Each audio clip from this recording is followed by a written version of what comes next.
Mi nombre es María, y aprendí de la forma más cruel que la sangre no siempre significa amor. Cuando mi único nieto fue bautizado, no recibí invitación oficial. Mi hija, influenciada por su marido controlador, me dijo que si quería aparecer, que fuera como invitada de segunda línea. Me quedé sentada en el rincón más alejado de la fiesta, ignorada como una extraña, mientras veía a mi familia reír, brindar y borrarme. Si esta historia te conmueve, suscríbete al canal. Estamos tratando de llegar a 1000 suscriptores, y eso ayuda mucho nuestro trabajo. Y comenta de qué ciudad estás viendo. Todo comenzó hace 3 años, cuando mi hija Carmen conoció a Roberto. Al principio parecía un buen hombre, educado, trabajador, con planes para el futuro, pero poco a poco fui notando los cambios. Las visitas que antes eran semanales se volvieron mensuales, luego esporádicas. Las llamadas telefónicas se acortaron hasta convertirse en mensajes fríos y distantes. «Mamá, Roberto dice que necesitamos espacio para construir nuestra propia familia», me explicó Carmen una tarde, evitando mi mirada. Yo había estado esperándola con el almuerzo preparado, como hacía desde que su padre murió hace 5 años. La mesa estaba puesta para 2, con los platos que ella tanto amaba, los mismos donde comió durante toda su infancia. «¿Espacio de qué, mijita?», le pregunté, sintiendo cómo algo se quebraba dentro de mi pecho. Yo nunca me he metido en su relación. Solo quiero seguir siendo parte de tu vida, como siempre hemos sido. Pero Roberto había plantado semillas de duda en su mente.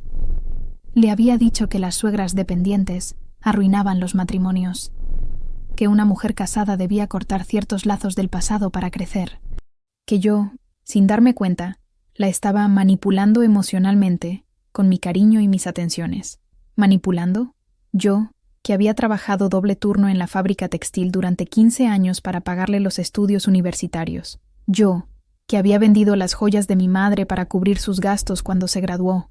Yo, que había cuidado a su padre enfermo mientras ella construía su carrera, sin quejarme nunca, sin pedirle que sacrificara su futuro por nosotros. Los meses pasaron y el distanciamiento se hizo más evidente. Carmen dejó de contarme sobre su trabajo, sus planes, sus sueños. Cuando supo que estaba embarazada, no me llamó para darme la noticia. Me enteré por casualidad, cuando la encontré en el supermercado y noté su vientre abultado. «Mamá», me dijo con una sonrisa forzada, «iba a contarte pronto. Es que Roberto y yo queríamos esperar un poco más antes de dar la noticia». 4 meses de embarazo. 4 meses durante los cuales yo había sido excluida de la alegría más grande de su vida. 4 meses en los que, cada noche, me había preguntado por qué mi hija ya no me necesitaba. ¿Por qué sus llamadas eran tan escasas? ¿Por qué sentía que me estaba perdiendo para siempre?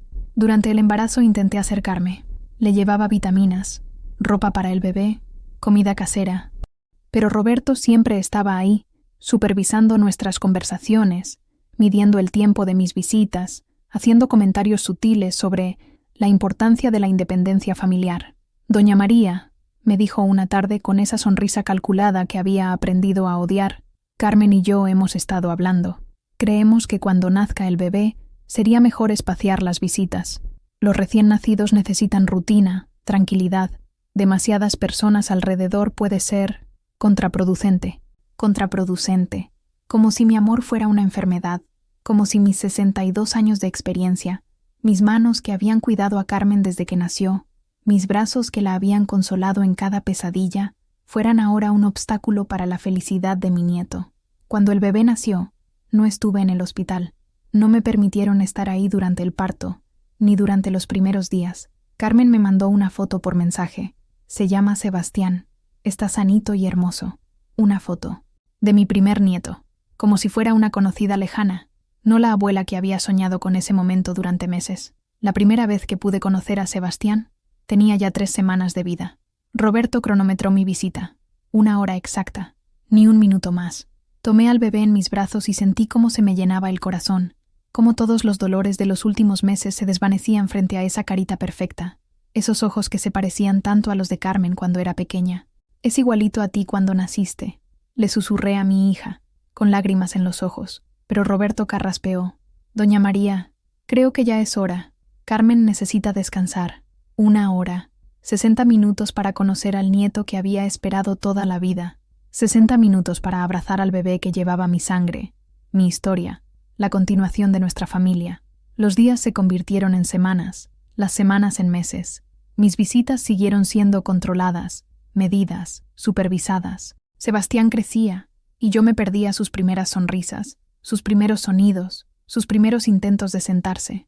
Me convertí en una extraña en la vida de mi propia familia, y entonces llegó la invitación al bautismo, o mejor dicho, la no invitación. «Mamá», me dijo Carmen por teléfono, con una voz que sonaba ensayada, «vamos a bautizar a Sebastián el domingo en la iglesia San José. Roberto ha organizado todo. Será algo íntimo, solo para la familia cercana». Familia cercana. Yo no estaba incluida en esa categoría, aparentemente. «¿Y yo qué soy entonces?», le pregunté, sintiendo cómo se me quebraba la voz. Un silencio largo, incómodo.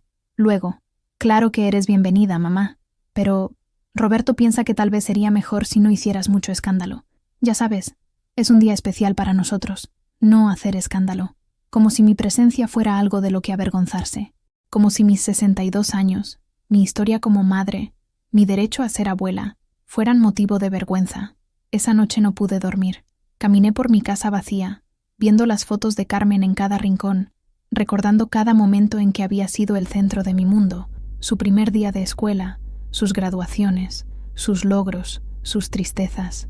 Todo había sido compartido, todo había sido nuestro, y ahora era la invitada de segunda línea en el bautismo de mi propio nieto. El domingo del bautismo llegué a la iglesia con el corazón encogido y un regalo envuelto con cuidado, una mantita que había tejido durante las noches de insomnio, punto por punto, pensando en Sebastián. Había usado el hilo más suave que pude encontrar, en color azul cielo, con pequeños angelitos bordados en las esquinas. Pero desde el momento en que puse pie en San José, supe que mi lugar en esta ceremonia había sido cuidadosamente medido, calculado, minimizado. La familia de Roberto ocupaba los primeros bancos. Sus padres, elegantemente vestidos, sonreían y saludaban a los invitados como si fueran los anfitriones del evento. Su madre, doña Esperanza, llevaba un vestido de seda que probablemente costaba más que mi sueldo de 3 meses. Su padre, don Carlos, distribuía puros como si estuviera celebrando el nacimiento de un heredero real. Los amigos de la pareja llenaban los bancos del medio, todos jóvenes, todos prósperos, todos parte del mundo nuevo que Carmen había construido junto a Roberto. Conversaban en voz baja sobre vacaciones en Europa, inversiones inmobiliarias, planes de negocio. Yo no conocía a ninguno, y allí, en el último banco de la derecha, casi escondido detrás de una columna, estaba el lugar que me habían asignado, un espacio solitario donde mi presencia no incomodaría a nadie, donde no llamaría la atención, donde podría ser fácilmente ignorada. Me senté en silencio, apretando mi cartera contra el pecho, sintiendo cómo la humillación me quemaba las mejillas.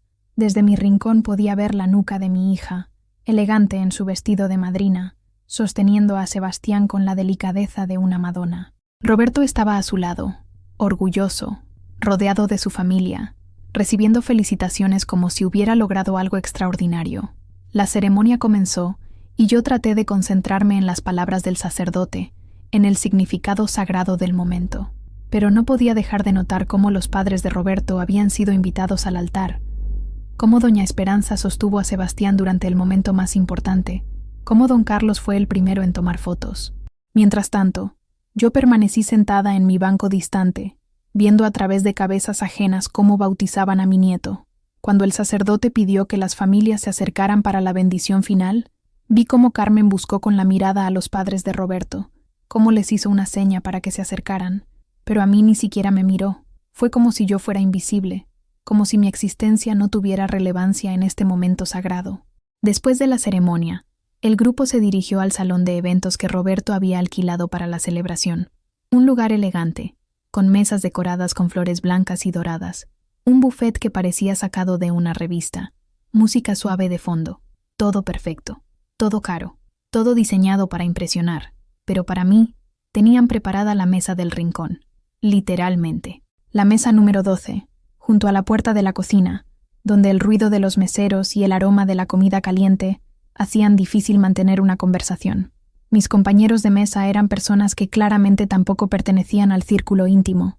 Una tía lejana de Roberto que vino de otro estado, un vecino anciano que había conocido a Carmen cuando era niña, y una compañera de trabajo de mi hija que parecía tan incómoda como yo.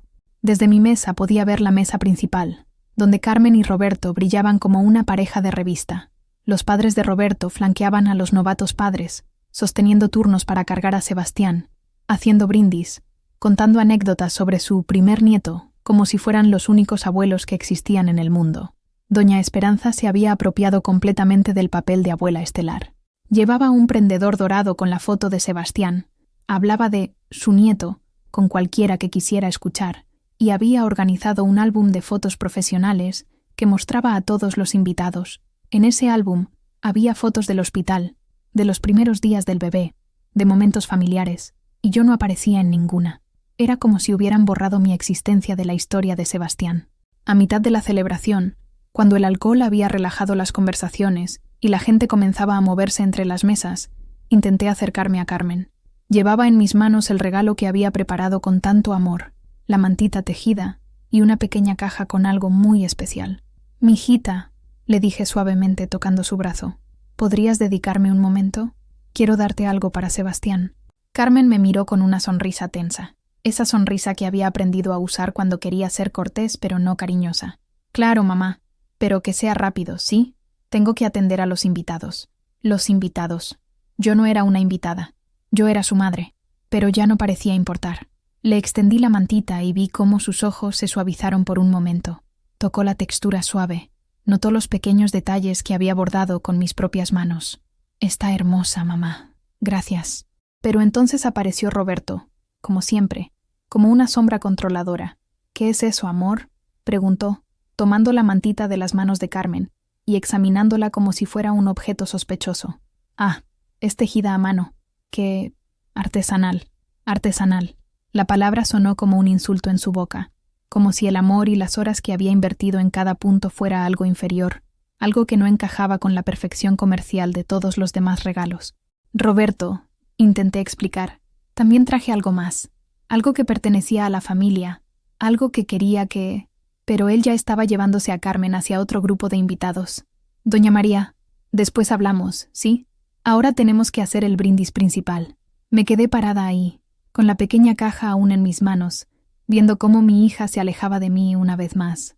A mi alrededor, la fiesta continuaba, las risas, la música, las conversaciones animadas, pero yo me sentía como un fantasma, presente pero invisible, testigo pero no participante. Regresé a mi mesa del rincón y me quedé allí el resto de la noche, viendo desde la distancia cómo celebraban el bautismo de mi nieto sin mí, viendo cómo otros ocupaban el lugar que me correspondía por derecho, viendo cómo mi propia hija había aprendido a vivir sin mí, a celebrar sin mí, a ser madre sin necesitar a su madre. Cuando la fiesta terminó y la gente comenzó a marcharse, me acerqué una última vez a Carmen.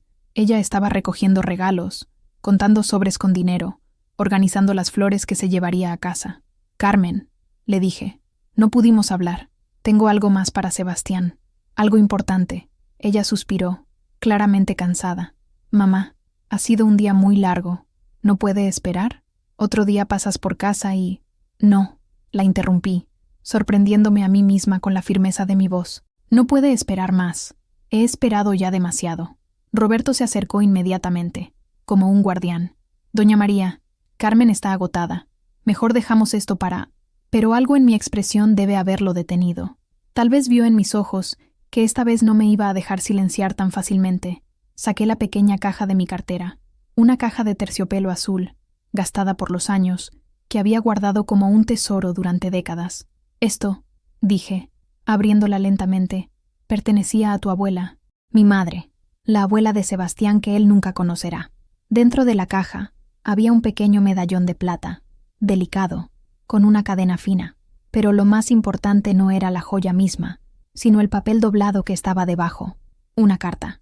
La última carta que mi madre había escrito antes de morir, hace 10 años. Carmen me miró con curiosidad, y por primera vez en mucho tiempo, vi a mi hija real detrás de la máscara de esposa perfecta que se había puesto.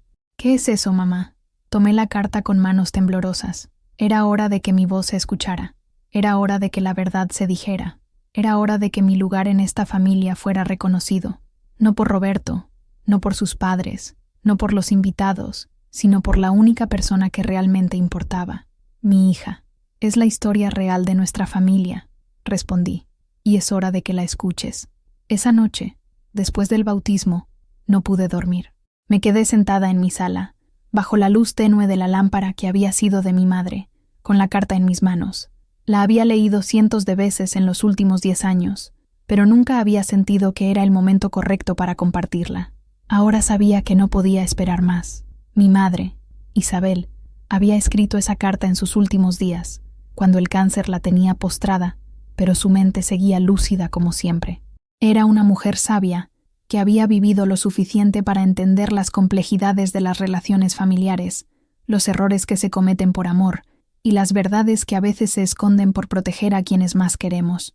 Mi querida María, comenzaba la carta, si estás leyendo esto, significa que ya no estoy contigo, pero también que ha llegado el momento de que sepas la verdad sobre nuestra familia, sobre los errores que cometí, las lecciones que aprendí demasiado tarde, y el legado que realmente quiero dejarle a las próximas generaciones. Durante los días siguientes al bautismo, me dediqué a hacer algo que no había hecho en años. Investigar, recordar, recopilar. Busqué en mis álbumes familiares, en las cajas de recuerdos que tenía guardadas en el closet, en los documentos que mi madre había dejado organizados antes de morir. Encontré fotos de cuando Carmen era pequeña, yo trabajando doble turno mientras ella estudiaba en la mesa de la cocina, los 2 trabajos de limpieza que tuve que conseguir cuando su padre perdió el empleo, las noches en que me quedaba despierta cosiendo para ganar dinero extra y poder pagarle las clases de piano que tanto quería. Encontré los recibos de la universidad, todos pagados con mi firma, con mis sacrificios. Encontré las cartas que me escribía cuando estudiaba, llenas de amor y gratitud. Mami, eres la mujer más fuerte que conozco. Cuando sea grande, quiero ser como tú. Te amo hasta el infinito. También encontré algo más valioso, el testamento emocional que mi madre había dejado, no solo en esa carta, sino en pequeñas notas que había escrito para diferentes momentos. Una para el día en que Carmen se casara, otra para cuando tuviera su primer hijo, otra para cuando necesitara recordar de dónde venía su fortaleza. Mi madre había previsto que llegaría un momento en que Carmen se alejaría de mí, influenciada por circunstancias que no podría controlar. Las mujeres jóvenes a veces olvidan, había escrito, que la libertad no significa cortar las raíces, sino honrarlas mientras construyen algo nuevo. Pasé una semana completa preparándome, no para una venganza, no para crear un escándalo, sino para recuperar mi voz, para recordarle a mi hija quién había sido yo antes de convertirme en la suegra inconveniente, para mostrarle a Roberto que mi amor por mi familia no era una debilidad que pudiera manipular, sino una fortaleza que había sostenido a generaciones. Decidí que no iba a confrontar a Carmen en privado, donde Roberto podría interferir y controlar la narrativa. Necesitaba un momento público, un espacio donde mi voz no pudiera ser silenciada o malinterpretada. La oportunidad llegó más rápido de lo que esperaba. Carmen me llamó, por primera vez en semanas, para invitarme a almorzar. «Mamá», me dijo, «sé que las cosas han estado tensas. Roberto y yo hemos estado hablando, y creemos que sería bueno que nos reuniéramos para aclarar algunas cosas. Aclarar algunas cosas. Traducción. Darme las nuevas reglas de mi participación limitada en sus vidas». «Perfecto, mijita», le respondí. «Yo también tengo algunas cosas que aclarar. Quedamos de vernos en el restaurante donde solíamos celebrar sus cumpleaños cuando era adolescente. Un lugar que había sido nuestro, lleno de recuerdos compartidos, donde las paredes guardaban el eco de nuestras risas y confidencias de años anteriores. Llegué temprano y escogí una mesa junto a la ventana, donde la luz natural iluminaría bien mi rostro cuando llegara el momento de hablar. Llevaba conmigo una carpeta con todos los documentos que había recopilado, las fotos, las cartas de mi madre y algo más, una grabadora pequeña que había comprado esa mañana, no para grabar sin permiso, sino para asegurarme de que mis palabras quedaran registradas exactamente como las dijera, sin interpretaciones posteriores, sin versiones editadas por Roberto. Carmen llegó 10 minutos tarde, como siempre, pero esta vez venía acompañada. Roberto caminaba detrás de ella con esa actitud de protector que había perfeccionado, como si yo fuera una amenaza de la cual debía defender a su esposa. «Hola, mamá», me dijo Carmen, besándome la mejilla con la formalidad de un saludo protocolar. «Espero que no te moleste que Roberto viniera. Pensamos que sería mejor que estuviéramos todos presentes para esta conversación. Todos. Como si fuéramos 3 partes iguales en esta ecuación. cuando la realidad era que Roberto había llegado a interferir en una relación que tenía 30 años de historia antes de que él apareciera. Al contrario, respondí con una sonrisa que sorprendió incluso a mí misma por su tranquilidad. Me alegra que estén los dos. Lo que tengo que decirles concierne a ambos. Se sentaron frente a mí, y pude ver cómo Roberto se acomodaba en una posición de poder. Espalda recta, brazos cruzados, expresión seria. Había venido preparado para negociar, para establecer límites, para controlar la situación como había hecho durante los últimos 3 años, pero yo también había venido preparada. Antes de que empiecen a hablar, dije, colocando la carpeta sobre la mesa, quiero que sepan que durante esta semana he estado recordando quiénes somos, de dónde venimos y qué significa realmente ser familia. Carmen me miró con cierta inquietud, Roberto con impaciencia visible. Mamá, comenzó Carmen, esperamos que puedas entender. No, la interrumpí suavemente pero con firmeza. Primero van a escuchar. Por una vez en estos 3 años, van a escuchar a la mujer que ustedes han decidido que es un estorbo en sus vidas. Abrí la carpeta y saqué la primera foto. Carmen a los 5 años, el día de su primera comunión, con un vestido blanco que había costado 2 meses de mi sueldo y que había pagado vendiendo las pulseras de oro que había heredado de mi abuela. ¿Sabes cuánto costó este vestido, mijita?, le pregunté, mostrándole la foto. ¿Sabes cuántas horas extra trabajé para pagarlo? ¿Sabes que ese día me sentí la madre más orgullosa del mundo porque mi hija lucía como una princesa? Carmen tocó la foto con dedos temblorosos, y por primera vez en mucho tiempo, vi emoción genuina en sus ojos. Saqué la segunda foto, su graduación universitaria. Yo estaba parada detrás de ella, con uniforme de trabajo porque había tenido que salir directamente de mi turno en la fábrica, pero sonriendo como si fuera la reina del mundo. Esta foto, continué, la tomaron 5 minutos después de que me dijeras que querías ser psicóloga infantil, que querías ayudar a niños traumatizados. ¿Recuerdas que te respondí? Carmen negó con la cabeza, pero sus ojos ya estaban húmedos. Te dije, mija, vas a ser la mejor psicóloga del mundo, porque sabes lo que es ser amada incondicionalmente. ¿Sabes por qué lo sabías? Porque yo me encargué de enseñártelo cada día de tu vida. Roberto se removió incómodo en su silla. Esto no era lo que había esperado. Entonces saqué la carta de mi madre, la carta que cambiaría todo. Pero lo más importante que traje hoy, dije, no es una foto mía, es la voz de tu abuela, la mujer que me enseñó a ser madre, que me enseñó que el amor verdadero no controla, no manipula, no excluye. El amor verdadero fortalece, protege y perdura. Desdoble la carta con cuidado, sintiendo el peso de las palabras que había memorizado, pero que necesitaba leer exactamente como mi madre las había escrito. Mijita, dije, mirando directamente a los ojos de Carmen, es hora de que escuches la última voluntad de tu abuela. Mi querida María, comencé a leer con voz clara y firme. Si estás leyendo esto, significa que ha llegado el momento de que compartas estas palabras con Carmen y con el hombre que haya escogido para compartir su vida. Roberto se enderezó en su silla, claramente incómodo con ser mencionado en una carta que había sido escrita años antes de que él existiera en nuestras vidas. Quiero que sepas, continué leyendo las palabras de mi madre, que los errores más grandes que cometí en mi vida fueron por miedo. Miedo a molestar, miedo a ser rechazada, miedo a que mi amor fuera visto como una carga. Por eso, muchas veces me quedé callada cuando debería haber hablado. Muchas veces acepté ser puesta en segundo lugar cuando debería haber reclamado mi sitio.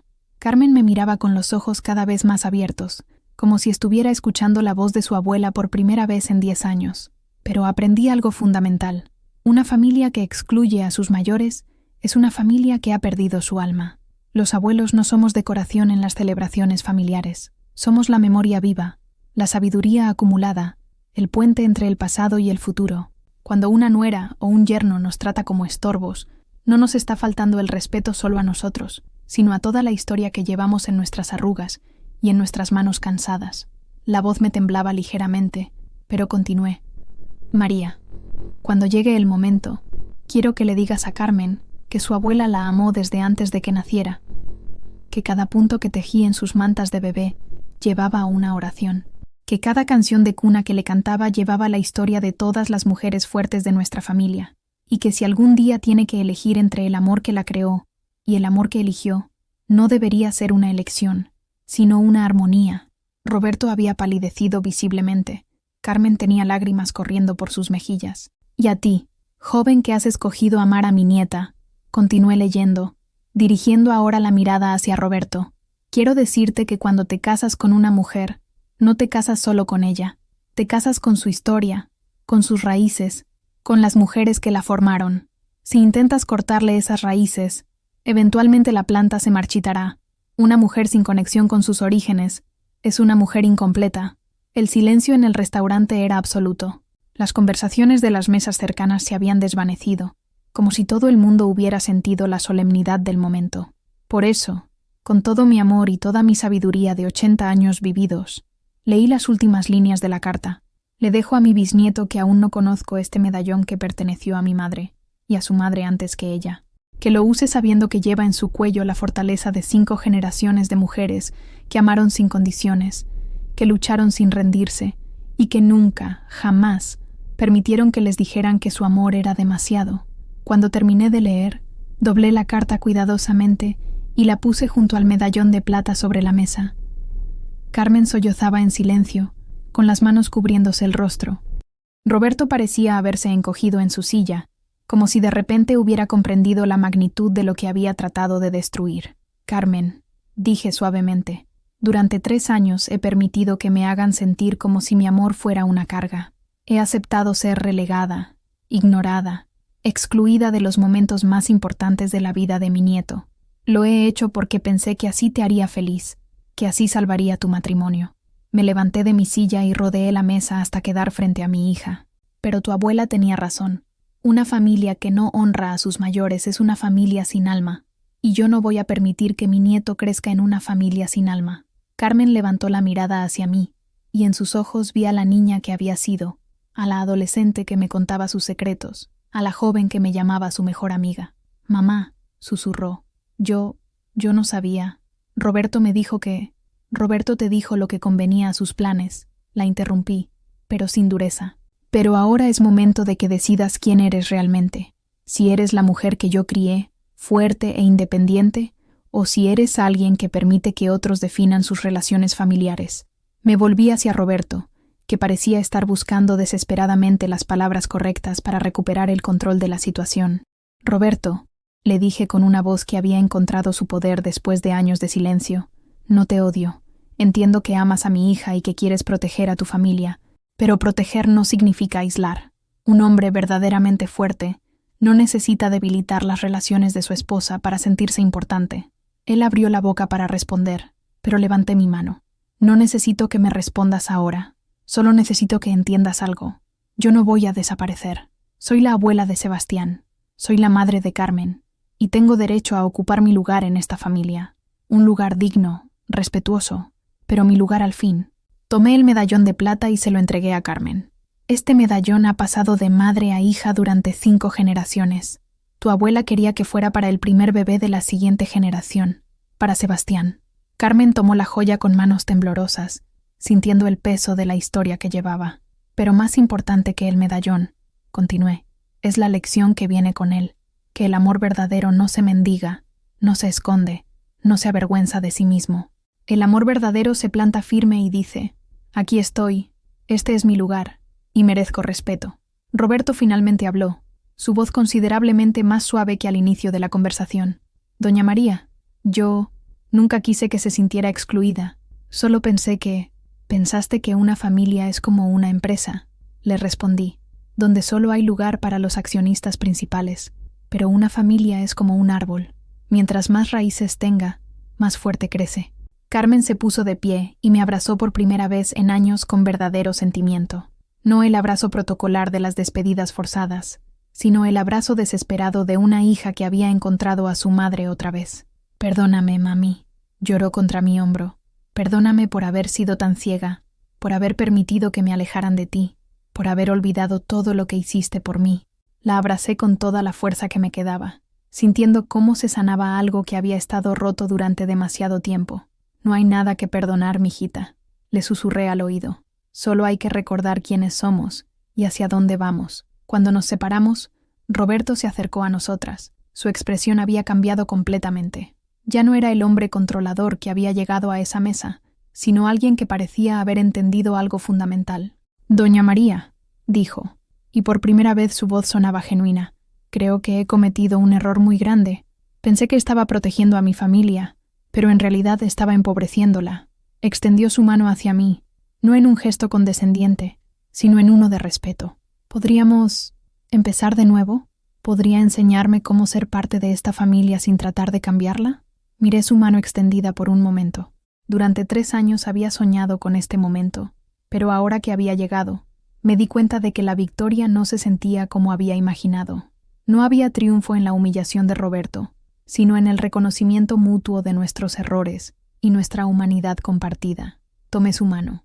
«Roberto», le dije, «ser familia no significa que siempre vamos a estar de acuerdo. Significa que vamos a aprender a disagregar con respeto, a protegernos mutuamente y a asegurar que Sebastián crezca rodeado de amor abundante, no de amor racionado».